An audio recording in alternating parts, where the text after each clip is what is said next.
Hello everybody, it's Hannah. You've probably seen the video saying that there is no more Pocket Mirror and the reasons for that. This will be taking the place of Pocket Mirror, and this is called Mycorrhiza.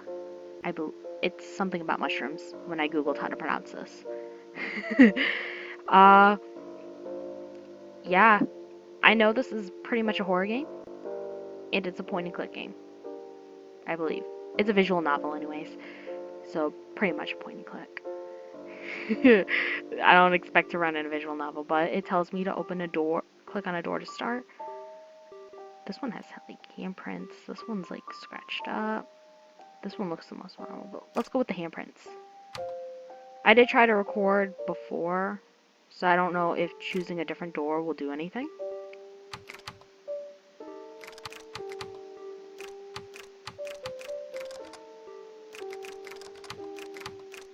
It's locked. Okay, I guess I do have to start with this door.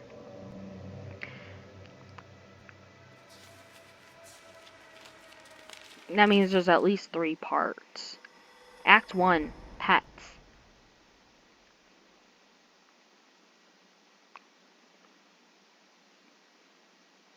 My eyes were burning. It felt like hot coals were laying on my eyelids. I slowly opened them in an attempt to heave myself up from the cold asphalt. But I failed. My whole body was heavy and my head felt like it was being squashed by a hydraulic press. After a few attempts, I finally succeeded and tried to make out where I was. The fog in my mind was lifted slowly, and I realized I was in a dark alleyway. My vision was still blurry and I had trouble opening eyes, but I could tell that I'd never seen this place before. Slowly, my heart began to race. Was I abducted? Mugged? What had happened to me? I hastily checked my body, fortunately finding no wounds. Why was I feeling this weak then? Maybe I was drugged. As I tried to recall what might have happened to me, I finally focused and could see the house in front of me. In fact, it was the only house on the street with its lights on. The dirty yellow glow shone through every single visible window. I felt some relief knowing that the tenants were still awake. Perhaps they could tell me where I was, and I won't mind some more either.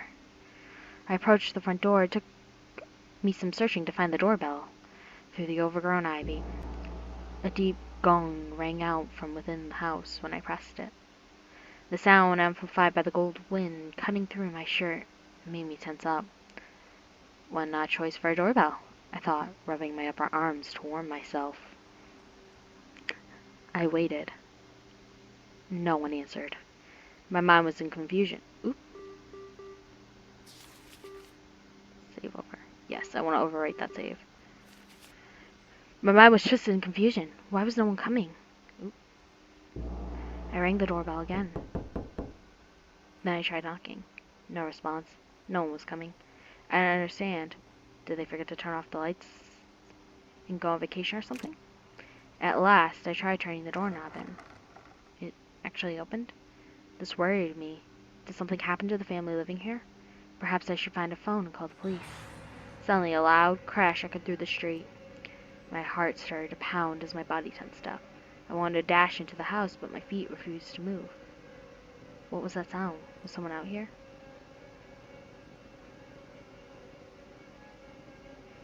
Pictures of otherworldly monsters armed with kidnappers popped into my mind as my eyes scanned the darkness. The world was silent once more. I was still on edge, but my body slowly started to relax as I gained some composure. I decided I didn't want to find out what it was. Like a smart person, cautiously stepped through the house, through the threshold, and firmly closed the door behind me. I felt an immediate lurch of guilt since I was trespassing into a stranger's home, but I'd rather face police questioning than wander around a strange neighborhood in the middle of the night. Hello? Is anyone here? No one answered. The house was eerily quiet. I cautiously ventured down the front hall. Perhaps I could find a telephone. I stopped in front of one of the doors. A dim yellow light seeped through the bottom crack. I turned the knob. locked. Then the next one, also locked. They all seemed to be. I frowned. Why were the lights behind these doors lit? It gave me an uneasy feeling. The door at the very end of the hall was the only thing I hadn't tried yet. I grasped the handle and turned it slowly. It swung into complete darkness. Once again, my body tensed up while my mind started to conjure horrific images. A beast with dislocated limbs and crooked teeth creeping towards me from the darkness. The floor littered with corpses and the walls stained with blood. A giant spider sitting in the corner waiting for its chance to strike. My hands shook as I reached to flick on the light.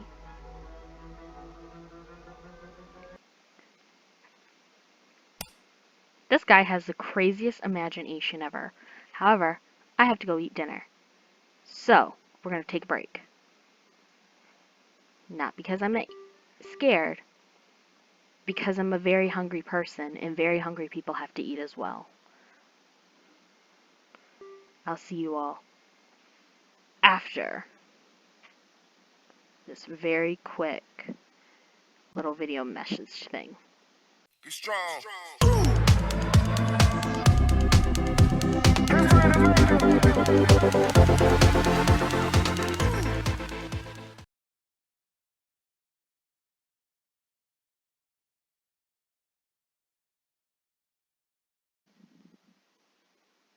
Alright, I'm back. Turn. It was an utterly ordinary bedroom. My heartbeat slowly calmed down as I realized that I seemed to be safe. I felt almost silly for getting scared of nothing. A quick search yielded nothing but a barren and dusty shelves.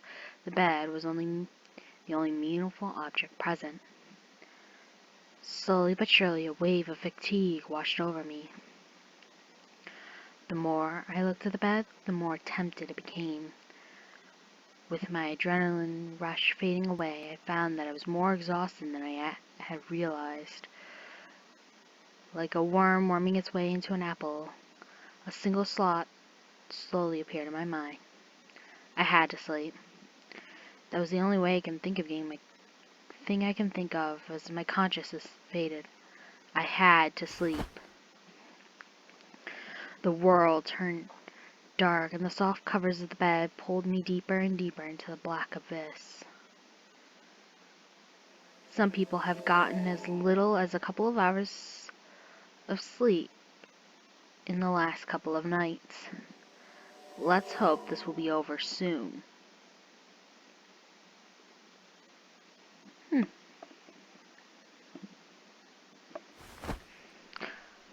Ooh, what was that? I shot awake. It was as if no time had passed. I hardly remember falling asleep. Feeling a bit better, I decided to take another look around the house. The fact no one was here, even though the lights were on, was still nagging at the back of my mind. But I was more confident that I'd be able to find help now that it was daytime. I left the bedroom and retried the drawers just in case. They were still locked. I would have at least liked to take a shower. I smelled my clothes, and they had indeed started to smell slightly sour. It would have been nice to have access to the kitchen as well, although it was doubtful there was much food given the house's empty state. This place seemed to have nothing left to offer. I'd better be off in the streets now that it was day, even if I was still missing my wallet. I left the house for the bright sunlight. The back street didn't seem so bad anymore. I found it to be rather cozy and quaint. I made my way down the path until I heard the faint sound of conversation in the distance. A weight lifted from my heart when I first caught a glimpse of people walking around the pedestrian area. There weren't too many of them, though. As I looked around, I got a feeling that it was a rather small town. Trees and flowers were planted in regular intervals, which gave it more of a rural atmosphere. It didn't matter. I could finally ask for help. "Excuse me, can you tell me where I am?" The woman blinked at my approach. She frowned and scowled in my general direction. "This is Kajimiet. I don't know how to say that. She looked uncomfortable talking to me, so I thanked her and let her be. Kajimhith. I had never heard of a town like that before. How did I end up here? The thought of being somewhere I didn't recognize scared me. How was I supposed to get back home if I didn't have the slightest idea where to go? I took a deep breath and to calm down. My next best bet would be to ask someone to allow me to make a call from their mobile phone. I approached an older man in a business suit. Excuse me, may I use your phone? I'm a bit lost and would like to call a friend of mine so he can pick me up. His lips curled into a grimacing frown. Sorry, I'm a bit in a hurry. I approached person after person, but even after what felt like several hours, I had no luck. No one to lend an unkept, half-dressed stranger their phone. As I made my way through the side street, I heard two elderly women whispering to each other. I heard of some violent incidents recently. Most of them got away with a flesh wound, saying they were attacked by someone or something. Oh yes, I heard that too. I wonder if it has anything to do with that. The pet disappearances. Our another cat hasn't come back in several days. I was so focused on the conversation I almost ran into a girl. I mumbled and apologized until I realized she approached me on purpose.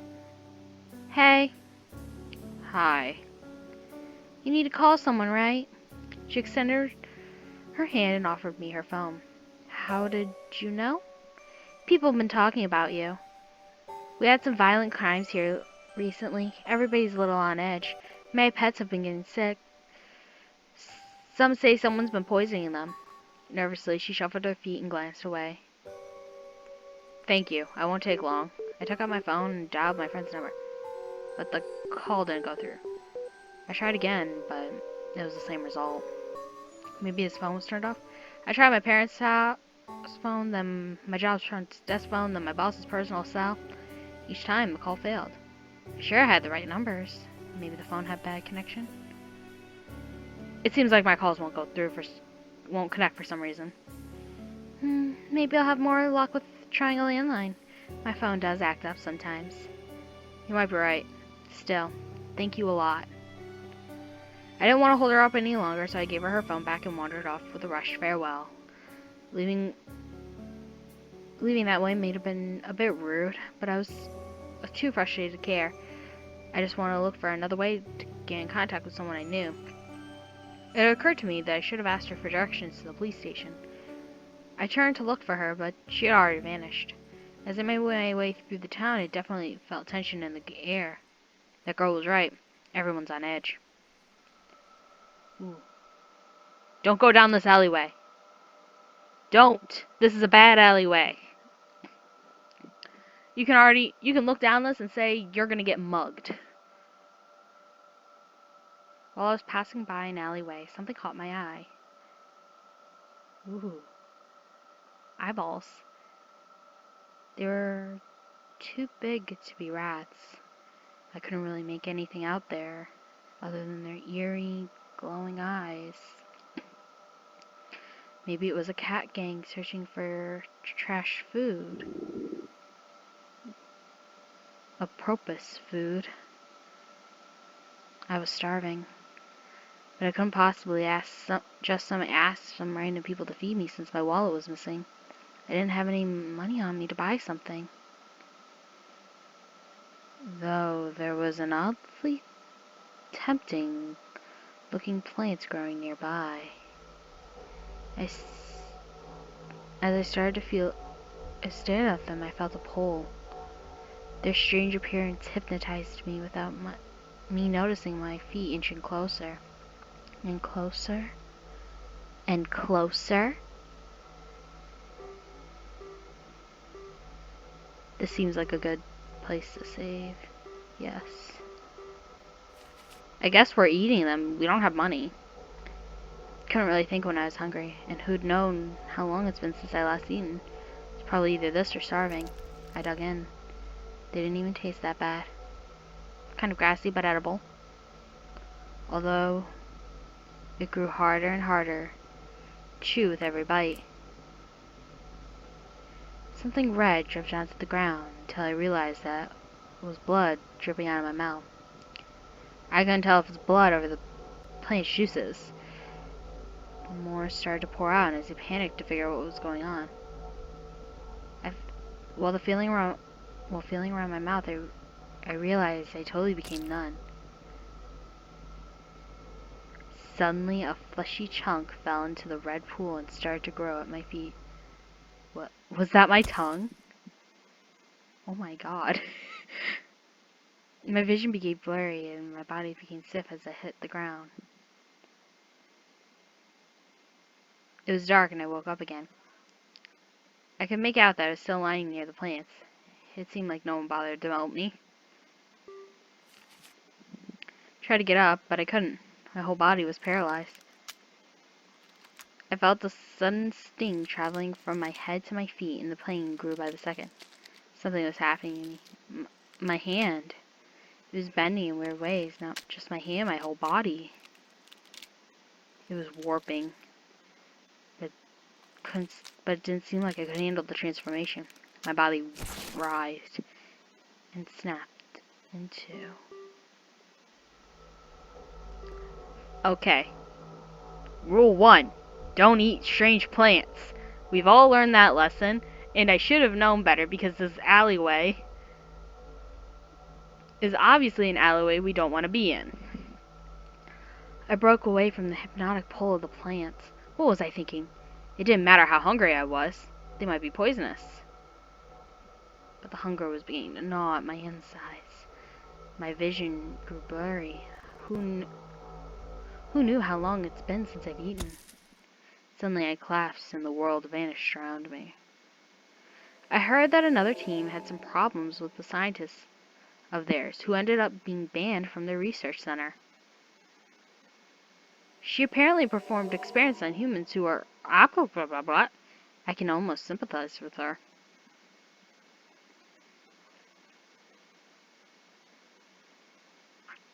It was dark when I awoke.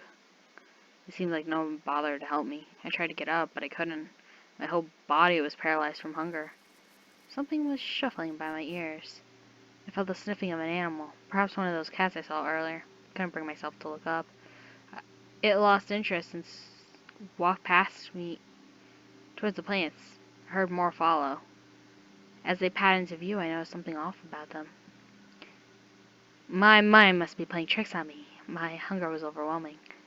But something about their bodies was wrong. They started to eat the plants. They were smacking rather loudly, made unnatural fleshy sounds.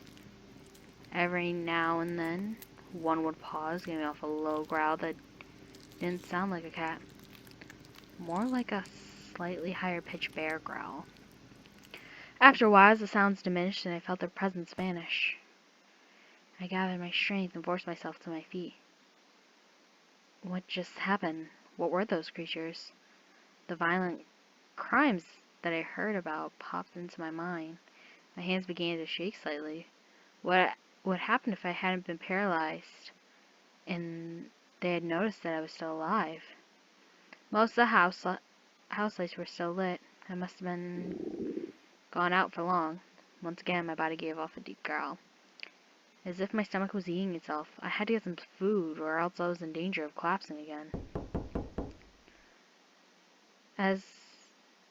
Being as desperate as I was, I approached the next best house and knocked. I was surprised when the door actually opened. Hi! Come in! How nice of you to visit. Do we know each other? Before stood me a fashionably dressed woman with a big smile on her face. At first glance, she seemed to be welcoming. Her movements were rather stiff and almost mechanical, as if they'd been practicing over and over again. She took another look at me, and seemed to realize that we did, in fact, not know each other. Ah, you must be a new neighbor then. Please come in. She disappeared before I could correct her, and I hesitantly followed her inside. On my way, I saw a full bowl near The entrance was some of those strange-looking plants I saw earlier. Huh, she must have been feeding those to her pets. I peeked to the woman in the living room. A man leapt to his feet and he saw me and stretched out a big hand to me. His other arm hung limply. Apparently, he wasn't able to move it. Hi there, nice to meet you. How are you doing? I reciprocated his firm handshake and he cheerfully gestured to me to take a seat beside him. To my surprise, the girl who had helped me earlier was here as well. She gave me a small wave. It's starting to feel like a festivity. We should have neighborhood get-togethers like this more often. All right, this is. She turned and frowned in my directions while trying to remember a name she hadn't asked me for. Scott. I'm Scott. Right, Scott. He moved in nearby recently, I think. So I thought we should invite him in as well. Certainly, it's nice to meet you. Oh no, I'm not really. Oh right, food. Give me a second. The woman rushed to the kitchen and came out with steaming dishes of food. I can make different kinds of meat, baked potatoes, and more. My stomach gave a deep growl and my mouth began to water. Any thought of honesty about my origin was gone. The other visitors started piling food onto their plates, and I followed suit. As I devoured, life came back to my body, and I let my eyes wander the others. Everybody seemed to be rather tense, especially the man and the woman. Their movements were rather stiff, and now and then they threw glances at each other's ways. Glances to indicate mistrust. The woman especially eyeing the cup that the man was drinking out of. Every now and then they noticed each other's looks and they put on a fake smile. The girl seemed like she hadn't been playing here in the first place. Was she just dragged into it just like I was? As I was cleaning my plate of its scraps, something important flashed into my mind. Excuse me, would you mind if I used your phone? The woman tisked. I'm afraid I don't have one. Never cared for those buggers. She looked over at the man. Maybe he can use yours. Of course. I can show you to my house once we're ready to go. I gave off a sigh of relief and thanked the man. He waved his hands in the air. Not a problem at all. Now, please excuse me for a moment, though. He shuffled out of the room, presumably towards the bathroom. All right, I'll make some more tea. She scooped up the man's cup and left me alone with the girl. I cleared my throat and nodded in her direction. Thank you again for letting me use your phone. I'd appreciate that. You're welcome. I hope you will have more luck with the landline. Yeah, I hope so too. And guess that was the end of the conversation. Perhaps she felt uncomfortable speaking to a weird-smelling stranger. I'm gonna go wash my dishes. And there she went. The other two were taking quite a while. Oh, hey! We saw these in the alleyway and the door at the beginning. That looks awesome, though. Whoever is the artist for this, my hat's off to them, because, my god. I used the opportunity to let my eyes wander around the room. The walls were dressed with paintings of all kinds, pictures of nature, as well as more abstract drawings.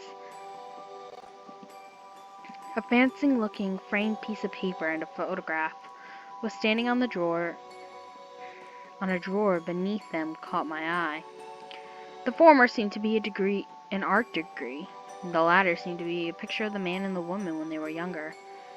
They were standing somewhere that could be a university campus. Both had a genuine smile on their face. It seemed like their friendship went quite a bit. Hey! Whoa! Did you sneak up behind me? I thought I had a clear view of the kitchen and the entrance. I heard some rumbling coming downstairs. It'd probably be good if you checked it out in case she hurt herself. She was likely referring to the woman who invited me in. You did? She's been gone for quite a while now. Maybe something did happen to her. Perhaps I should take a look. I felt her eyes following me to the basement. I squinted down to almost pitch-black stairs. I swallowed back my nerves and carefully crept down the stairs. Maybe I should call out to the woman, but something told me not to. I managed to reach the bottom of the stairs and turn the corner. I saw the woman by the lamplight. In front of a large cage, a basket of strange plants sat beside her. There, there, it's all right. Take a good sniff of the cup. We need to hurry, okay? I know he's growing one, too. Everyone is. Everyone wants to get rid of the competition. We need to hurry. She held the man's cup to the bar. Something in her voice disturbed me. Whatever was going on, I wanted no part of it. I returned into the living room as quietly as I could. There you are, all ready to go? Upon hearing the man's loud voice, I jumped a bit. What I'd seen in the basement made me anxious. I took a quick look around and saw the girl was already gone. Sure, I'm ready. Leaving already? I just made me some more tea. Turned around and saw the woman standing in the living room entrance, putting a smile on her face. Ah, sorry, dear. I'm just not young enough to stay out as late as we used to. She put on a playful pout. Oh, you do wound me. Come by again. You know you're welcome any time. We bid our farewells and set out into the cold night. I was glad to leave. What I'd seen was still nagging at my mind. The man seemed to be in danger. I had to tell him. How was I supposed to tell him when I, myself, wasn't sure what I had seen? But I collected myself and went for it. To my surprise, he wasn't nearly as upset at the woman as I thought he would be. He actually seemed to be more sympathy. I think you should not have snooped around in someone's house who invited you over. I was left perplexed. What just happened? I thought I was warning him, but instead I'd been scolded like a child. His face relaxed and gave me his usual smile. It's slightly pain this time. I suppose there's no harm done. Perhaps he just don't believe me. I don't blame him. I noticed there's more vacant houses as we crept through town. Some were boarded up. Doors have been left wide open. Why are there so many empty houses here? These houses have been vacant for a while now. You don't need to worry. I'm sure that I passed by here earlier, but I didn't know any abandoned buildings back then. They couldn't have left suddenly in just half a day, could they? An uneasy feeling started to fester inside me. Here we are. We stopped by a house that looked much like every house in the town. He stepped inside. I hesitantly entered at the entrance and trailed behind him. Come in, no need to be shy. Do you want something to drink? No, thanks. The man hesitantly grunted and led me down the hallway. I wanted to use his phone and get out. The weirdness of the day had me on edge. But what if I couldn't reach out to anyone? Where would I go? I was balancing a fine line between hope and despair. The phone call would probably tip me in either direction. Alright, here you are. The phone was one of those old-fashioned ones that had a cord attached to the receiver. At least it had the buttons instead of a rotary dial. I picked up the receiver and tried a number. Am I doing something wrong? There's no dial tone. Huh? Let me see. He took the receiver from my hands and pressed a few buttons. He let a disappointed sigh. Not again. Those damn rodents keep getting at my cables. I'll take a look at it. Feel free to make yourself at home. Ah, in case you get thirsty. He fetched a small bottle of soda from the kitchen, gave it to me, and then went into the basement. And that is where we will end. What is up with this freakish town? I don't know. This town is more freaky and creepy. It does a good job at making the atmosphere, though.